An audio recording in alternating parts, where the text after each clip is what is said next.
After 5 years of Americans going into Vietnam, we are finally bringing American men home. By December 15, over 60,000 men will have been withdrawn from South Vietnam, including 20% of all of our combat forces. The South Vietnamese have continued to gain in strength. As a result, they've been able to take over combat responsibilities from our American troops. We have adopted a plan which we have worked out in cooperation with the South Vietnamese for the complete withdrawal of all U.S. combat ground forces and their replacement by South Vietnamese forces on an orderly, scheduled timetable. 1969. No longer was this Lyndon Johnson's war. It was Richard Nixon's war, and President Nixon pursued a program called Vietnamization, withdrawing some American troops, turning more of the fighting over to the Army of South Vietnam. But could South Vietnam meet that challenge? When the chips were down, would these troops stand and fight? The United States could give them only part of what they needed: air support, equipment, training. We could not give them motivation or leadership or courage. These would be tested soon enough, and the future of Vietnam would be at stake.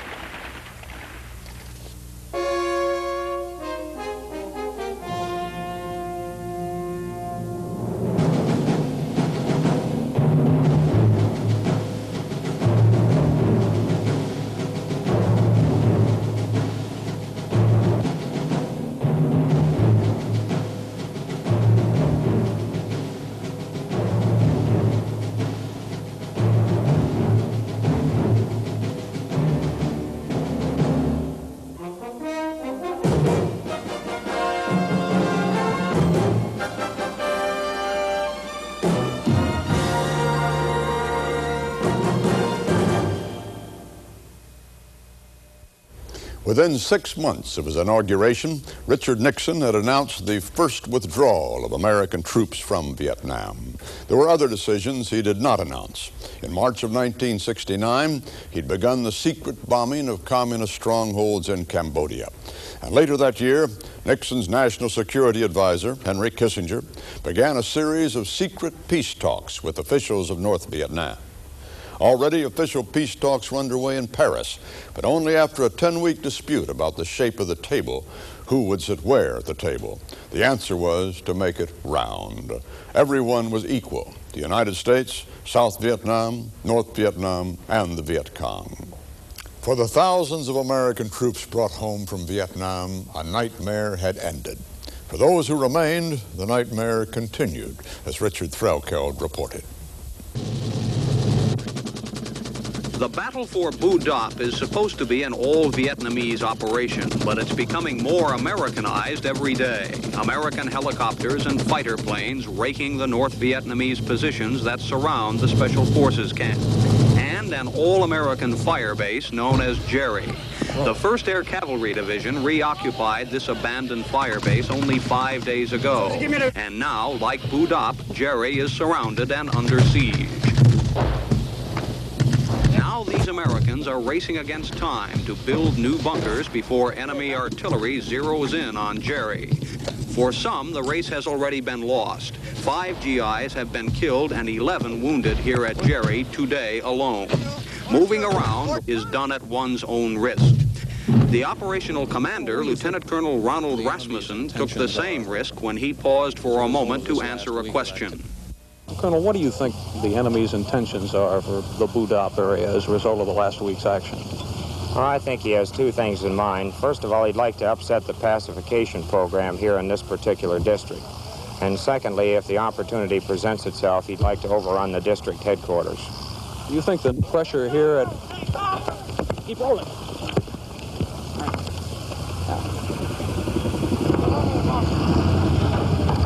This is exactly the way it's been at Firebase Jerry for the last 24 hours. You never know when that terrible, frightening word, incoming, is going to start. And there it is.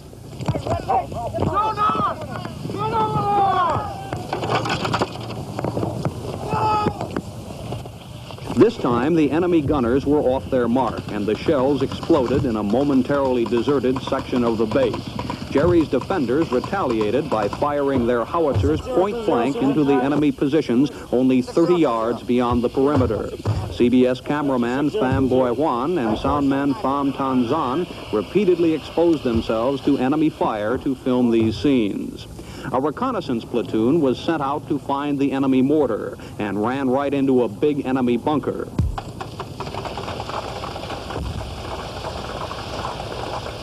Outmanned and outgunned, the Americans beat a hasty retreat to the relative safety of the barbed wire perimeter, firing back from behind the trenches, World War I style. Helicopter gunships moved in to rocket the enemy bunkers, striking so close that shrapnel fragments whistled over Jerry's own sandbags. Firebase Jerry was reopened to give the South Vietnamese some help, but Jerry's defenders are now spending most of their time defending themselves, and there's a growing suspicion here that it is the Americans, not the South Vietnamese troops, who are the real enemy targets. Most of the Americans at Jerry are newcomers to combat. It's taken only 5 days here to make them veterans. So that's the way it goes at Firebase Jerry, the newest North Vietnamese target. A few minutes of hard work and a few minutes of hell and fear. You may get used to it, but you never get over it. Richard Threlkeld, CBS News, Firebase Jerry, South Vietnam. 1970 was the second year of the Nixon presidency. It brought a combination of escalation and de-escalation. More American troops were withdrawn, but the president also ordered troops into Cambodia. That touched off new protest demonstrations in the United States, especially on college campuses. One of those demonstrations was at Kent State University in Ohio, and there the protest led to tragedy. National Guardsmen fired on the crowd, and 4 students were killed. Despite the protests, American troops were fighting in Cambodia now, as well as Vietnam. The stated purpose was to destroy the Communist command headquarters in Cambodia and to wipe out enemy sanctuaries. President Nixon described the operation as an incursion. American troops would be withdrawn in 2 months, but South Vietnamese troops would remain. Gary Shepard went along with one American unit as the ground war expanded across the Cambodian border. Bravo Company's mission is to take Hill 423, a seemingly insignificant piece of terrain 10 miles inside Cambodia. Little did the men realize when they moved out that when they made it to the top, they would have another name for Hill 423. The enemy was waiting when Bravo Company and a reconnaissance platoon from Echo Company began the assault. And it wasn't long before the men were in the midst of bitter fighting.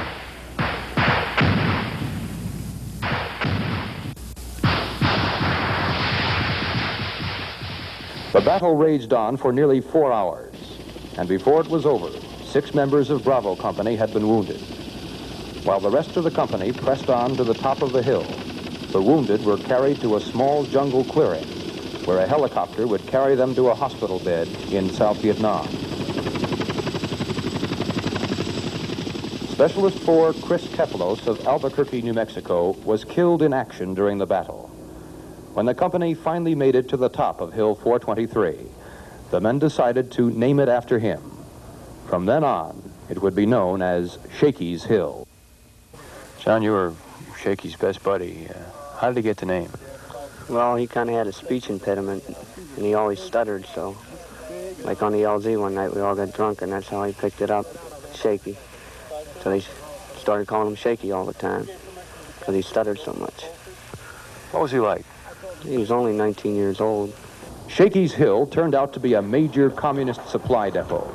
Everything from Chinese communist AK-47 rifles to machine gun bullets and medical supplies. Lieutenant Bob Lewis of Miami, Florida. Just how large a cache is it?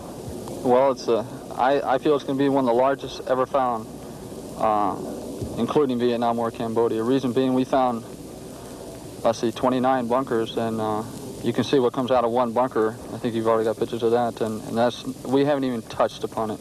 It's hard on all of us. I know we're all tired of this. Tired. But you want to get back to Vietnam? I never thought I'd be saying that either. I want to go to Vietnam for a change instead of staying in Cambodia. We're going home. We're going home. This is it. Bravo Company's going home. After spending 22 consecutive days in the Cambodian jungle, Bravo Company was about to move out. It had been a tough campaign. During the almost daily fighting with North Vietnamese troops, casualties ran above 50%. 4 of the men had been killed and 60 had been wounded. The huge Chinook helicopters arrived by mid-morning, and Bravo Company begins its move out of the jungle. More than half of the enemy bunkers discovered by Bravo Company remain to be opened, so Delta Company is brought in to finish the job. And Bravo heads for Fire Support Base Neil, still inside Cambodia, but at least out of the jungle.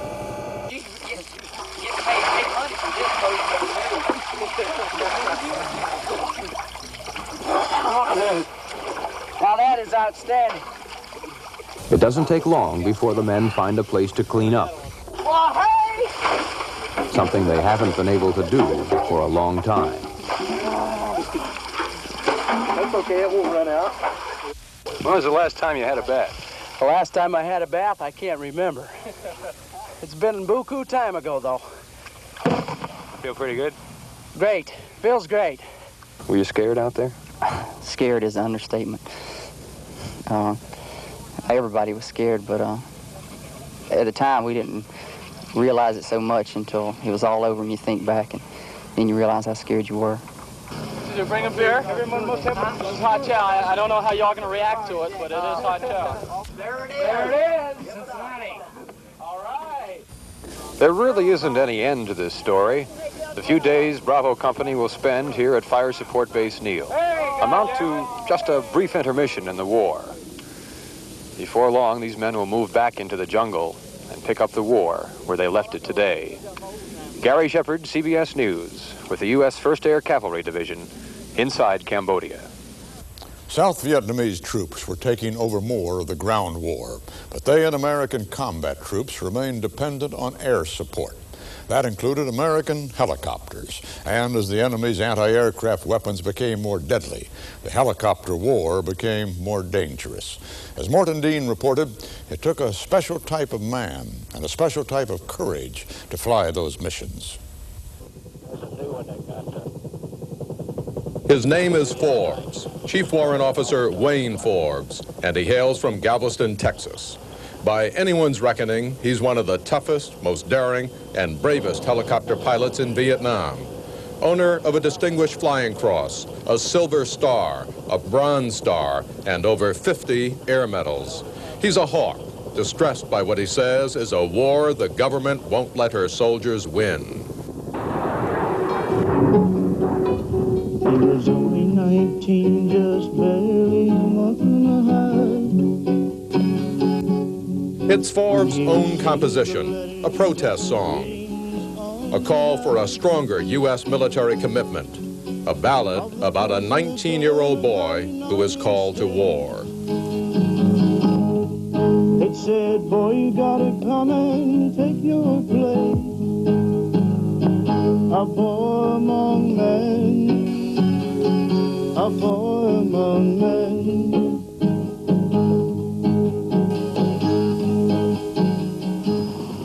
He is 23 years old now, married, and like the young man in the song, came into the Army at age 19.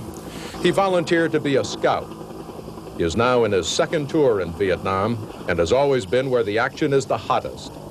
Forbes is a scout with the Air Cavalry, skimming the ground, sometimes low enough to personally deposit a grenade in the small opening of a bunker, performing with a flying machine, the job the scouts of the old cavalry used to perform with their horses and on foot, prowling the countryside to seek out the enemy.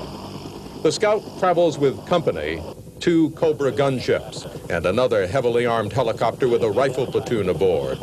That in the event one of the choppers crashes and a combat team is needed on the ground for security. We've been out with Forbes and his colleagues for 3.5 hours now. They consider it a successful mission, and we're heading back to the helipad at Quang Tri. Forbes is characteristically flamboyant. He has swagger. He's the only man on base with a hand-carved inlaid pool cue. And at times he has been known to rip open a can of beer with his teeth. Some days, today, it's more difficult for him to loosen up. He's trying hard to forget what he has seen only hours before. Forbes was the first man to arrive on a rescue mission to Laos. What he saw was the helicopter of a fellow scout. I remember for quite some time the pass I made over the people that went down today. Being the first one there, finding them there, realizing there were no survivors. But it's happened before, so it'll probably happen again. Since the recent buildup, Charlie Horse Troop, 3rd Squadron, 5th Cavalry, has had 9 men killed. Almost every helicopter in the troop has taken fire. 5 have been destroyed. Forbes says he worries a lot about that these days, and at age 23, his hands have begun to tremble, except when he's at the controls of his helicopter, or when he loses himself in the ballad he has written. He died in some Vietnam siege, just to raise some stuffy politician's prestige.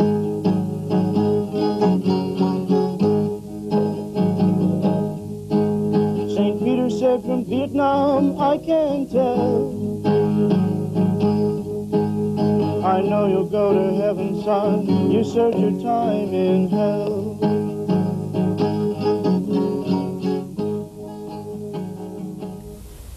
The Vietnam War, as any war, had its moments of quiet and moments even of humor, punctuated by other moments of desperation and fear.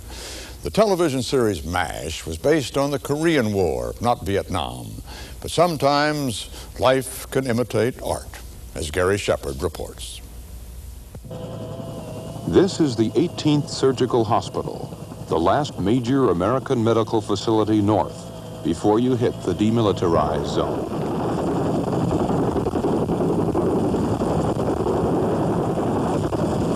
Nearly 150 doctors, nurses, medics, and helicopter pilots on call around the clock, 12 miles from the DMZ.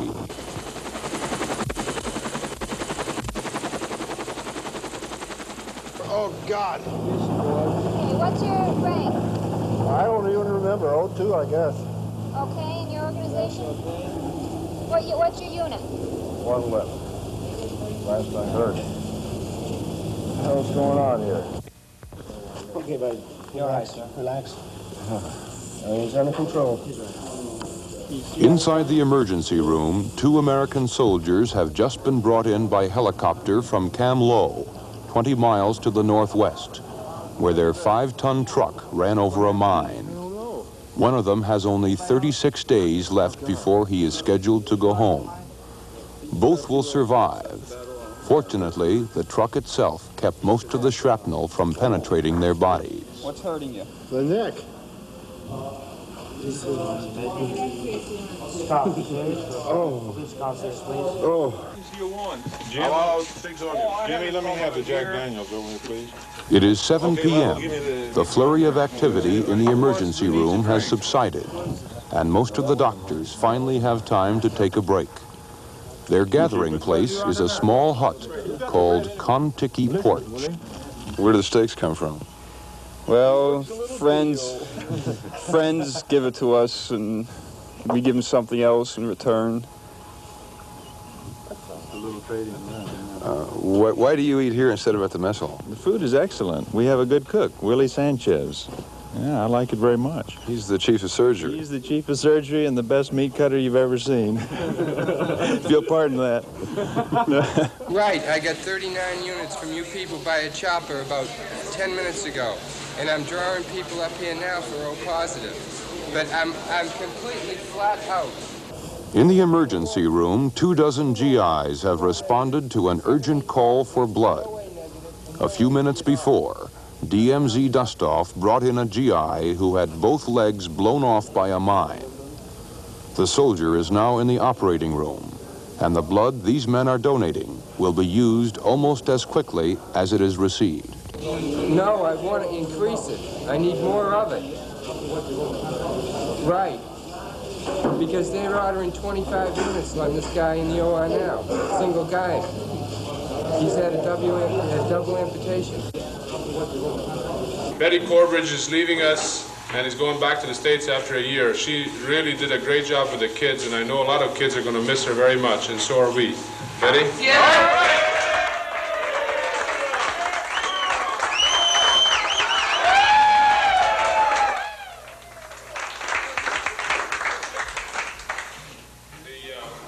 They told me when I was elected that I have to kiss all the nurses goodbye. This is part of it. Captain Marcy Kidd of Fort Walton Beach, Florida, won't get her goodbye kiss for 10 more months. She has been in Vietnam for only 7 weeks. Is there much to do here at the hospital besides working? Yes, there is. Surprisingly enough, everybody thinks that all you do is work and then go to bed and then get up in the morning and work again. But at night, we very close. The hospital unit is a real close unit. You work together and you play together. We have parties on Saturdays or Friday nights and steaks out of the club, barbecue, rice, drinks. Just a really good time. Get together, we have a recorder and music, talk, play bridge, you know, just really have fun. When you're not working, it's hard to believe that you're really over here until you walk on the floors and see the patients. Okay, let's go. Getting going. In recent months, it hasn't been as busy here as it used to be, with the level of fighting down significantly. But it's busy enough, sometimes too busy to think about steaks or Jack Daniels or a trip to the PX. Too busy to think about anything except the battle with death. When the medevacs come in, the party's over. Gary Shepard, CBS News, Quang Tri. Even as the American withdrawal was underway, hundreds of thousands of American fighting men remained in Vietnam. But there's one point to remember. Many of those were not really fighting. Throughout the war, the combat troops were outnumbered by support troops, and life at the rear was significantly different from life at the front. Morley Safer explored that difference in 1970. This is Long Binh Army Post, 16 miles from Saigon. It's one of the biggest American bases in Vietnam, a city of 26,000 men. One sergeant here told me that being in Long Binh was the next best thing to not being in Vietnam at all. But Long Binh, like the rest of Vietnam, is a combat zone. Everyone gets combat pay. You can spend your year in Vietnam at Long Binh with very little feeling of a war going on.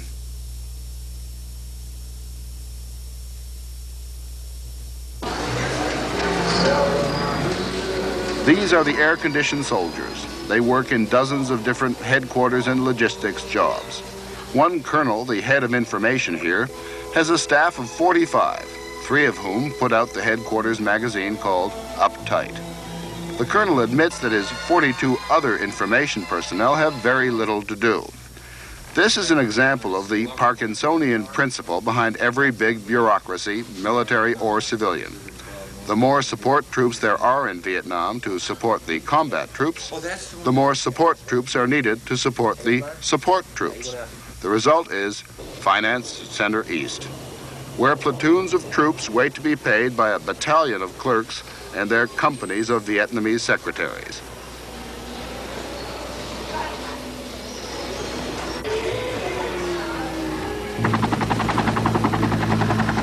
But the real war can be found at Long Binh. The 2 evacuation hospitals bring in the day's collection of sick and wounded and dead from the field. This is Long Binh's most important support role, and it functions quickly, quietly, and efficiently.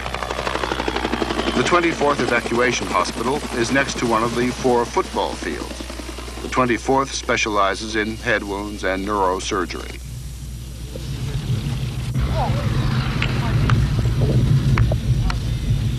Right now we're having a football season going on, and there are so many people are involved with it that we're having a hard time scheduling enough fields and people to referee these games.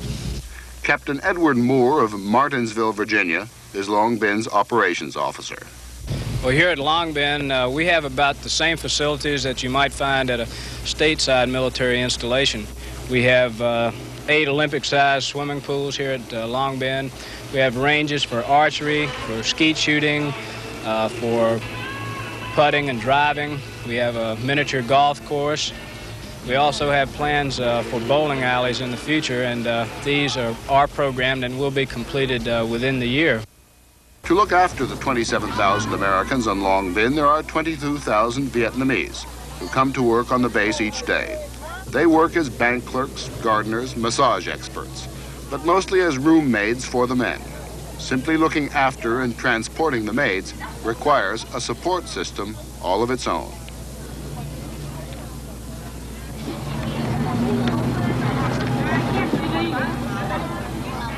Vietnam and America at war together.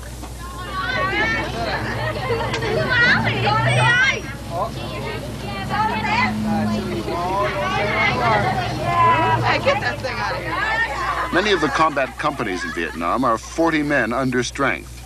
At Long Binh Post, there are units with as many as 400 men over strength.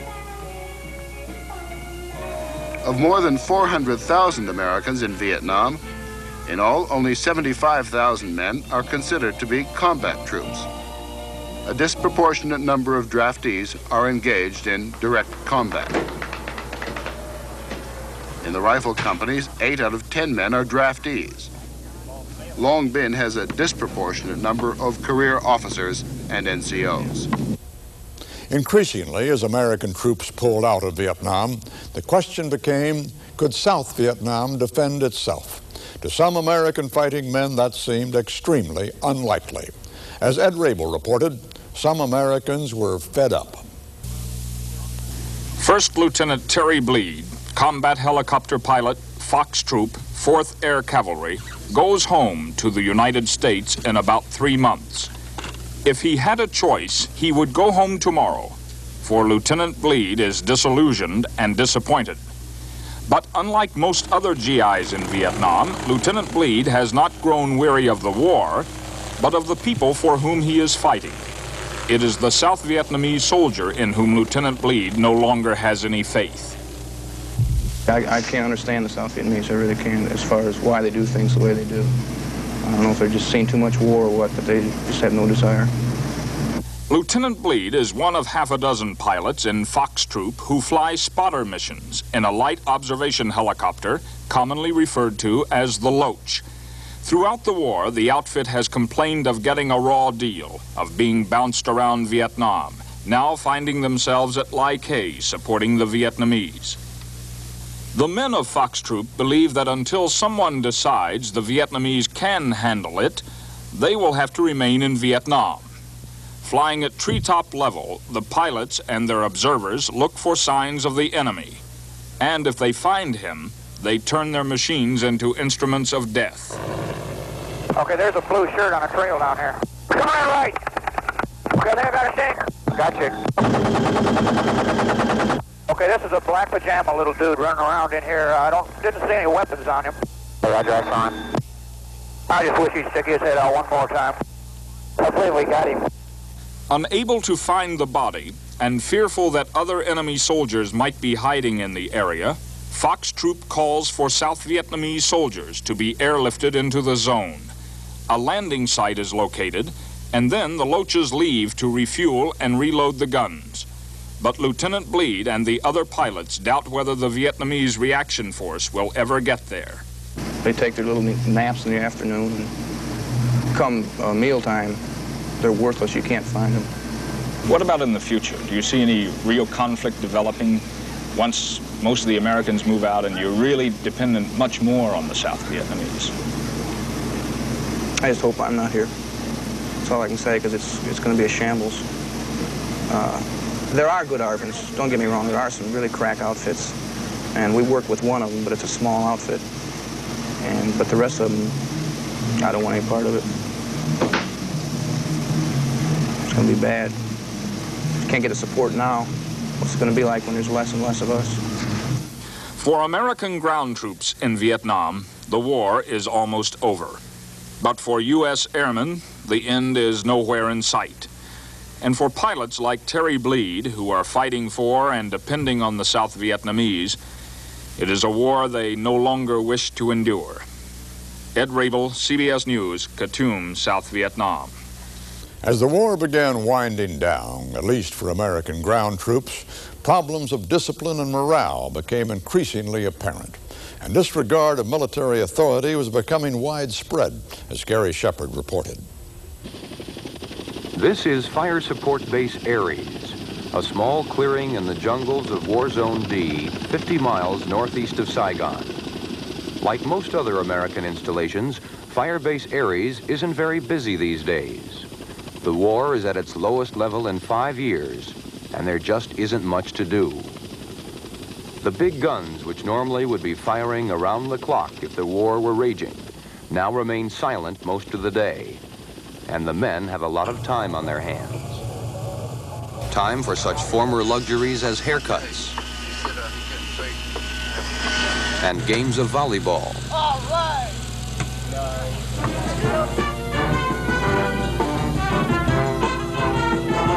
And even occasional live entertainment by the 1st Cavalry Division Band during a leisurely noon-hour lunch break.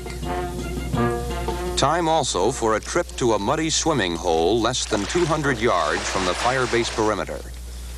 But in this case, the trip is more than a mere stroll in the jungle. What's going to be the cabin? Most of these soldiers are about to turn on with marijuana.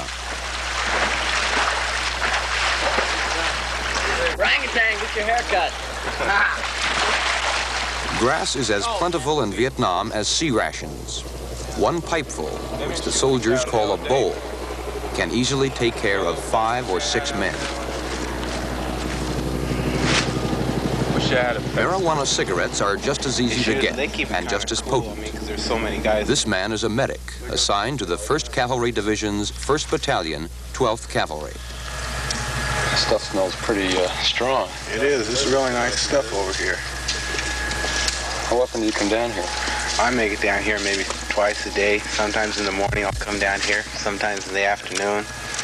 Then we really get it on in the evening up there at the fire base. You were telling me about a special way you do it. Oh, Ralph? Oh, Ralph. Ralph's this shotgun this guy carries.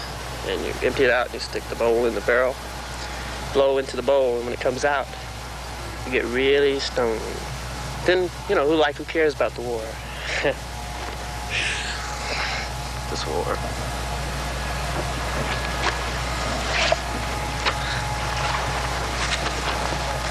You do that very often? Whenever Vito's around. Vito is a 20-year-old draftee from Philadelphia. A photographer before he entered the Army, Vito is now a squad leader, responsible for the lives of a dozen men. What's that you got there? This is what they were telling you about, Ralph. This is what, well, we use it for also, you know, killing gooks and all, plus little added pleasures, which we use shotgun, which in our term means wild chickens. You walk administer in something, I guess. How does Ralph work? Well, it's a 12-gauge shotgun. And, it works real good.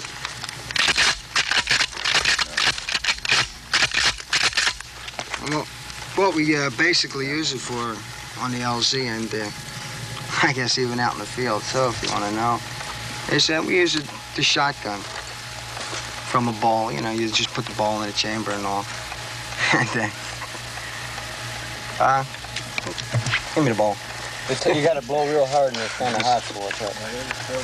I don't think this one's going to work. Where's the other one? We got another one around here. Paul, let me borrow that ball from you.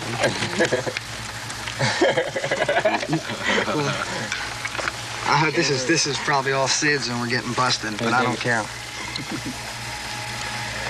Shotgun.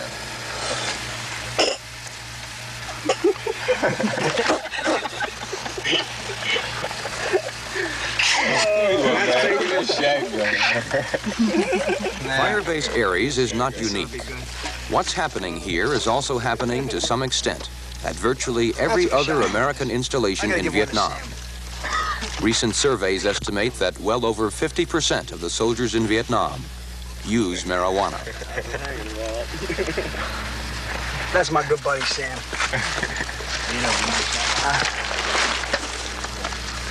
Gary Shepard, CBS News, in War Zone D. Well, that's cool. Oh, that was out of sight. The drug problem in Vietnam was more than marijuana. At one point, it was estimated that almost 1/3 of American troops were experimenting with opium and heroin. In some cases, addiction led to desertion. Late in the war, Ed Bradley filmed this report. Since January 1970, 700 American servicemen have deserted in Vietnam. Of that number, 430 either returned voluntarily or were captured. That leaves 270 men still listed as deserters. I talked with 5 of them, all but one a drug addict, and 2 of the men consented to tell their story on camera. Army Specialist 4th Class Roberto DeLeo of Los Angeles, California, and Army Specialist 4th Class Clifton Washington of Norfolk, Virginia. Why did you go AWOL? Well, this would be, I had a problem dealing with drugs. And as you know, they have a urinalysis test here in Vietnam. And when I couldn't report to Camp Alpha clean, as you would say, so I took off for a couple of days to deal with this drug problem and said, well, maybe afterwards I'll report that I'll be late, sure, but I'll be clean, you know, and I won't have any static. You took off so that you'd be without drugs for a period of days so you could pass the urinalysis test? Yes. And what happened after a few days? Well, I found myself still lingering on, and then time went by and continued to go by, and I'm still here, you know. I know if I go back, I'll probably get hung, time in jail, and still a bad discharge, you know. So I'll just wait a while and see what changes. I was strung out on skag, you know, heroin. Were you smoking or shooting heroin? Well, I was smoking at first, and I went down to shooting. Now I'm doing both, smoking and shooting. You ever think of yourself as a junkie? Yes, I do. I don't like it a bit, you know, but something, well, something that I don't want to do, but my system keeps asking for it, you know. I just don't like it, you know, I'm tired of it, but my system keeps asking for skag, so I just give it to it. Have you ever been stopped by MPs here? Yes, I've been stopped by MPs. And what happens then?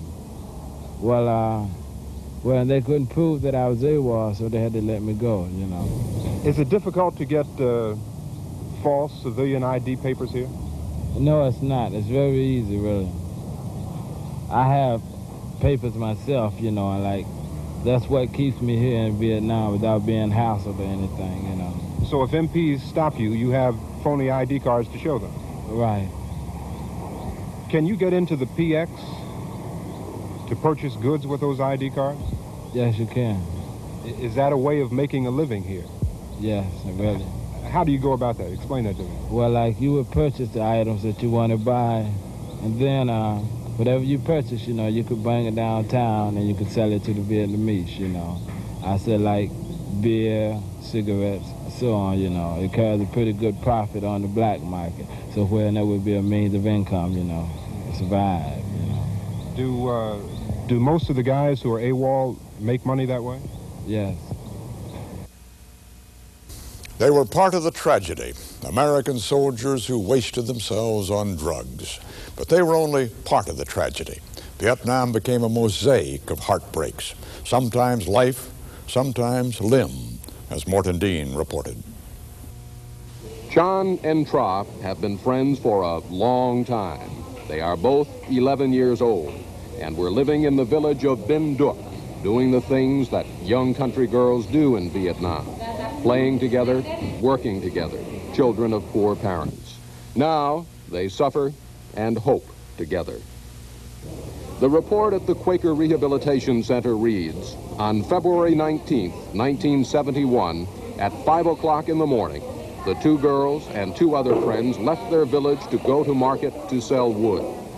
While they were walking along the road, a South Vietnamese soldier heard their voices, thought they were the enemy, and detonated a mine.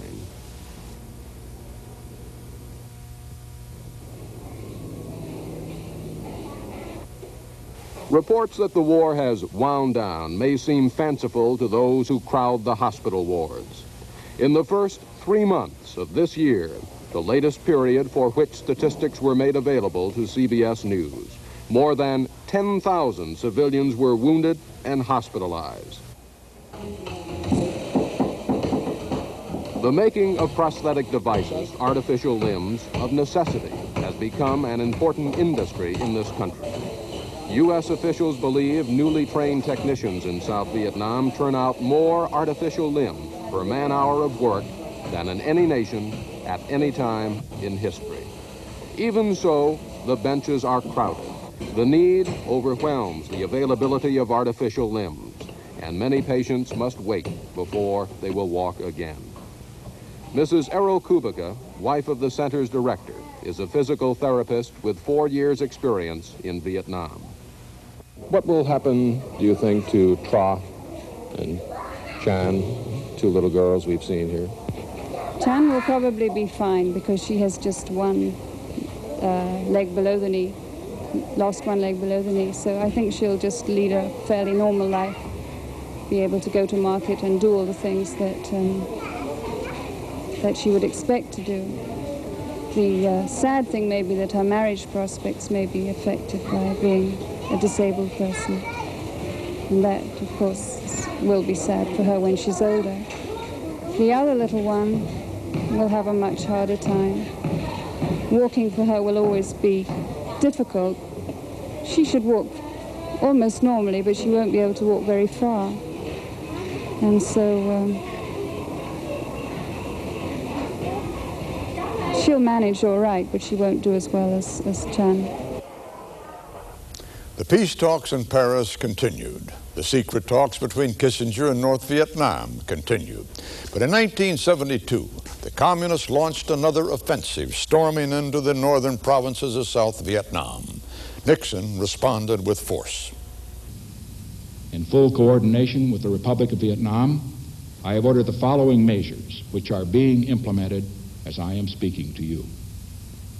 All entrances to North Vietnamese ports will be mined to prevent access to these ports and North Vietnamese naval operations from these ports.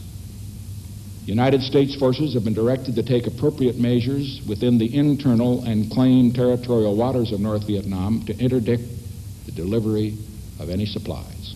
The spring offensive of 1972 was the first acid test of President Nixon's policy. Could the troops of South Vietnam fight and win? The first results were not encouraging. A key communist target was the city of Quang Tri. Here, the result was something of a disaster, as Bob Simon reported.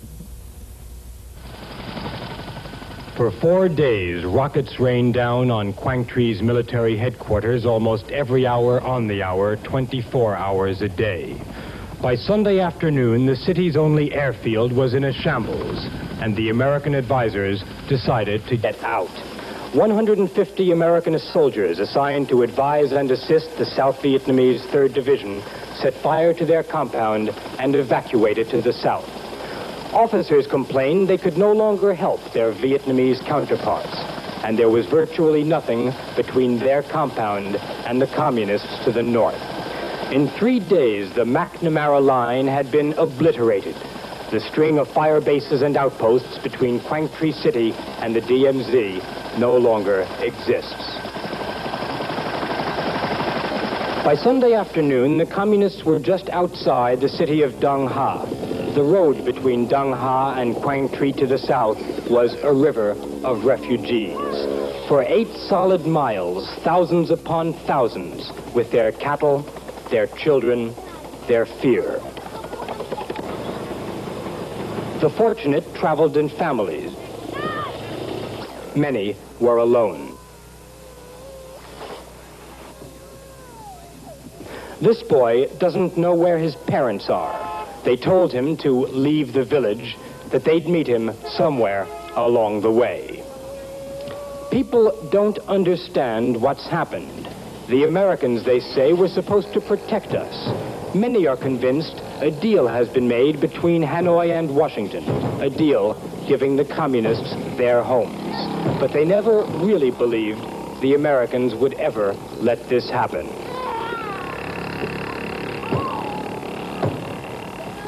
Passing soldiers donate bags of rice, a gift from the province chief.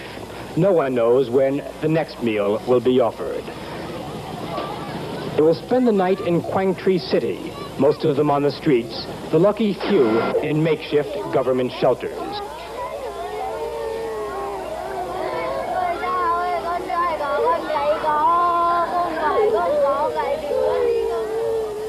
Meanwhile, many residents of Quang Tri are fleeing further south to Hue and beyond. They may not be able to do it much longer. The communists are trying to cut the road. In Quang Tri province today, the most valuable commodity is a motorcycle or a bicycle.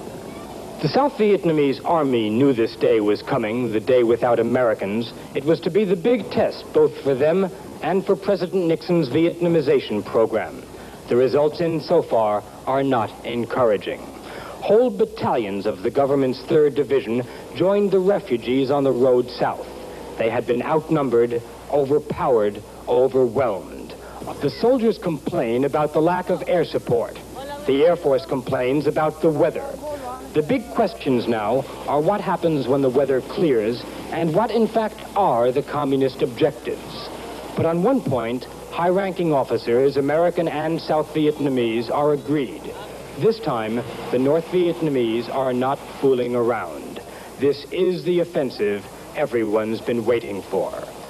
Bob Simon, CBS News, on the road to Quang Tri.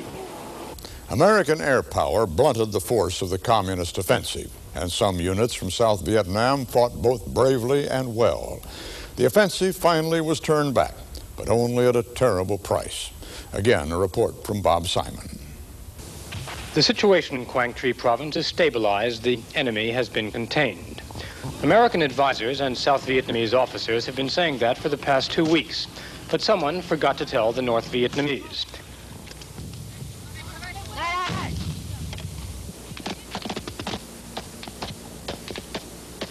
Much of the day's fighting is left to the regional forces, the local people's militia.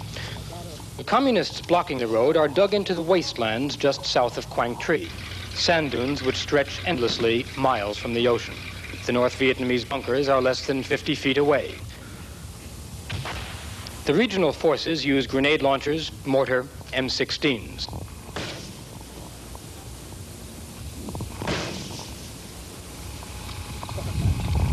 The communists answer with AK-47s, machine guns, and more grenades.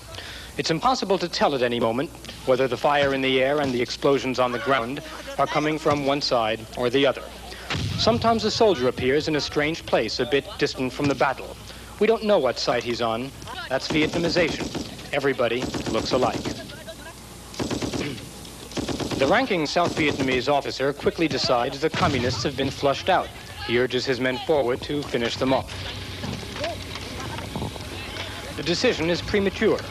The officer is the first to fall, an AK round in the chest.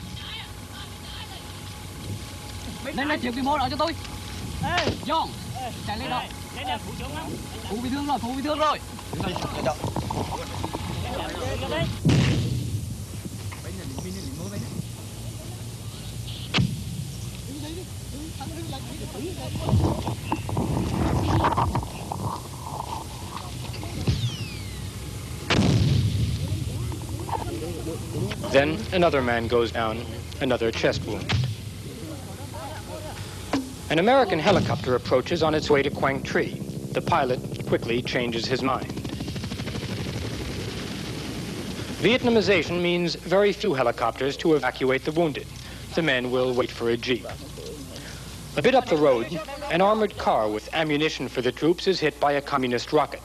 The South Vietnamese are isolated. The North Vietnamese are also alone. A few men get cocky, run forward, throw grenades into bunkers.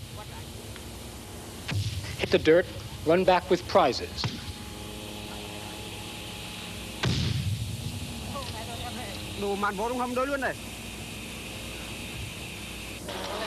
AK-47s and rocket launchers. Then what everyone had been waiting for, a North Vietnamese soldier in the open, on the run. The men open up with everything they have.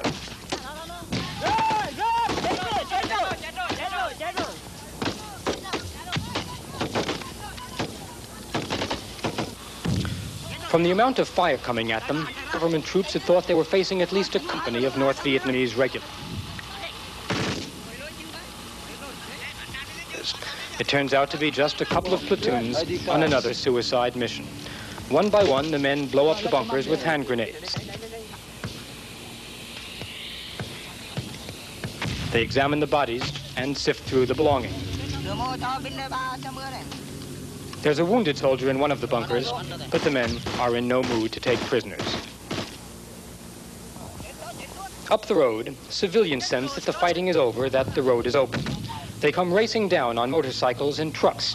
Another premature decision. AK fire rings out from a distant bunker. And the communists still have another surprise. The road is mined. It's mined to prevent tanks from coming down, but mines are not very discriminate. A truckload of refugees goes up in smoke. Women, children, babies. Some are dead, some are not dead. By evening, government spokesmen are saying another grand victory has been won in Quang Tri province. The situation is once again stabilized. But there will be more fighting and more words. Words spoken by generals, journalists, politicians. But here on Route 1, it's difficult to imagine what those words can be. There's nothing left to say about this war. There's just nothing left to say. Bob Simon, CBS News, Route 1. The war, as always, could be reported in numbers. So many dead, so many wounded. But they weren't really numbers. They were people. And as the Americans pulled out, the victims were increasingly Vietnamese. Their pain was equivalent to our pain. A son or brother or friend lost in war. A pain for which there was no cure. Consider this report from Richard Threlkeld.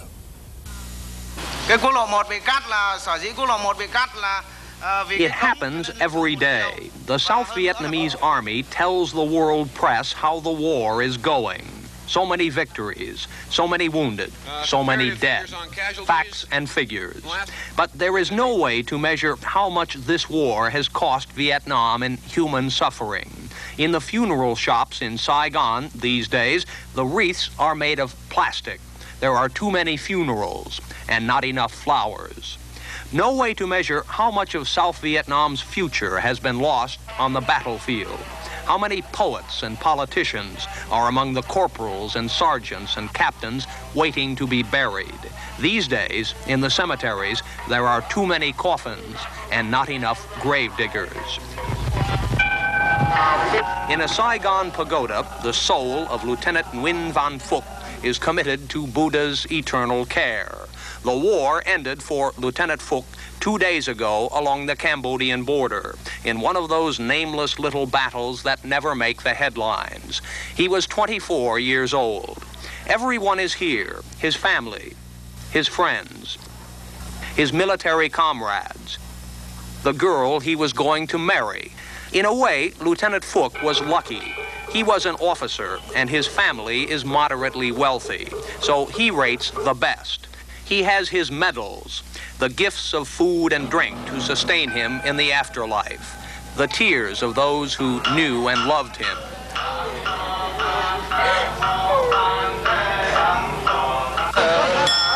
And a military escort en route to the cemetery. After this is all over, Lieutenant Phuc's family will be compensated by the government. 1 year's salary, $500. A small price for a lifetime of memories. Memories that began in Hanoi in 1950. Nguyen Phuc's parents were killed in the war, so his uncle adopted him. There were 8 children, but Phuc was the favorite, happy and precocious. They moved to this house in Saigon when Phuc was 7.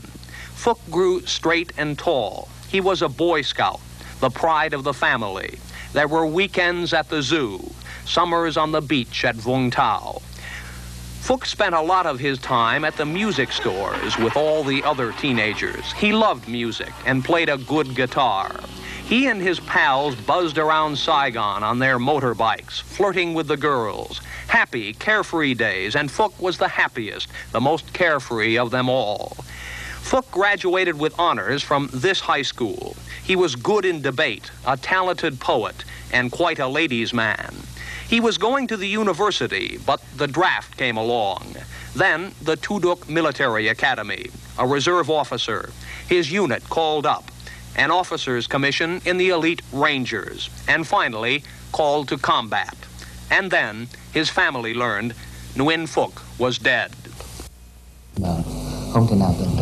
The youngest son, Nam, is 18. He has just been drafted. A week ago, he says, Phuc wrote me and said he was coming home and we would play together as we did when we were young. Now, I must go take his place. So, Nguyen Van Phuc, poet, musician, soldier, is buried. In a few moments, the military escort will march away to another funeral, and Phuc's family will dry their tears and resume their lives. In Lieutenant Phuc's personal effects, there was a diary. In it, written in his own hand, was this passage from Ernest Hemingway's Farewell to Arms. Why are you afraid of the rain? I don't know. Tell me, don't make me. Tell me. All right, I am afraid of the rain because sometimes I see myself dead in it. Richard Threlkeld, CBS News, in a cemetery near Saigon. 4 years of peace talks, secret and public, had been dragging on in Paris. Sometimes there appeared to be progress. Sometimes there was deadlock. But on October 26, 1972, shortly before the presidential election in the United States, Henry Kissinger issued an electrifying announcement. We believe that peace is at hand. We believe that an agreement is within sight. What remains to be done can be settled in one more negotiating session with the North Vietnamese negotiators, lasting, I would think, no more than 3 or 4 days. So we are not talking of a delay of a very long period of time. As it turned out, Kissinger was premature. The peace agreement was not signed until 3 months later, and then only after the recently re-elected President Nixon had ordered the heaviest bombing raids of the war, the so-called Christmas bombing of Vietnam. But on January 27, 1973, the ceasefire agreements were signed in Paris. American troops would leave Vietnam. American prisoners of war would be released. President Nixon coined a phrase to describe what had been accomplished. I have asked for this radio and television time tonight for the purpose of announcing that we today have concluded an agreement to end the war and bring peace with honor in Vietnam and in Southeast Asia. Peace with honor, the president said. But was it really peace, and was it with honor? Those questions could not yet be answered. The fact is, the Vietnam War was not over. It would reignite, and the final bloody chapters were yet to be written. This is Walter Cronkite, and this has been another in our continuing series of video cassettes on the Vietnam War.